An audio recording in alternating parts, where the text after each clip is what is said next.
On the list of things people hate to do is public speaking, right? And so I'm here to make them reframe their fear and turn it into excitement.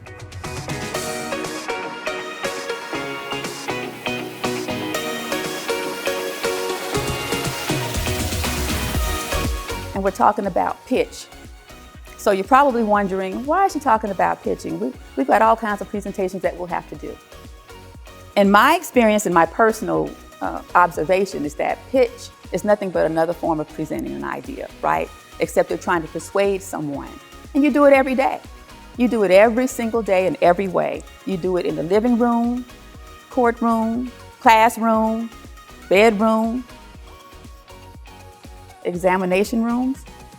So this session was pretty amazing. I didn't know what to expect when I kind of signed up. You know, Miss Shelia came and kind of just walked us through how to put together a really solid pitch.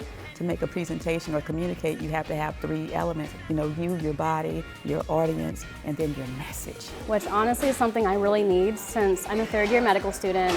I have OA rotations coming up. This is essentially when a medical student has to travel for about 4 weeks to kind of present yourself, kind of audition in clinic and hospitals with people that you've never met before.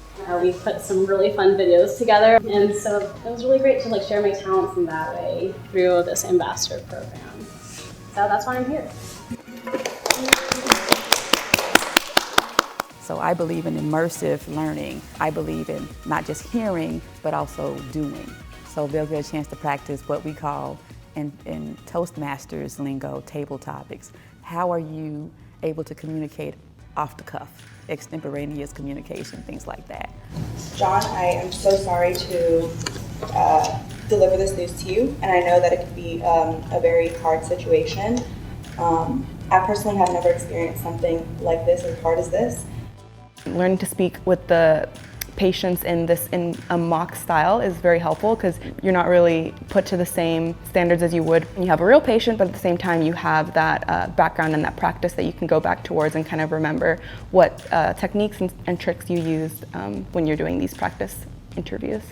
So one of the primary things I hope they take away from this, if nothing else, making that connection with your audience, whether it's an audience of 1 or 1,000, it makes the difference in whether someone trusts you with their life, in this instance with the medical students, and with their confidences, with their ideas, with their struggles, because we all, at the end of the day, we need to make that connection with someone.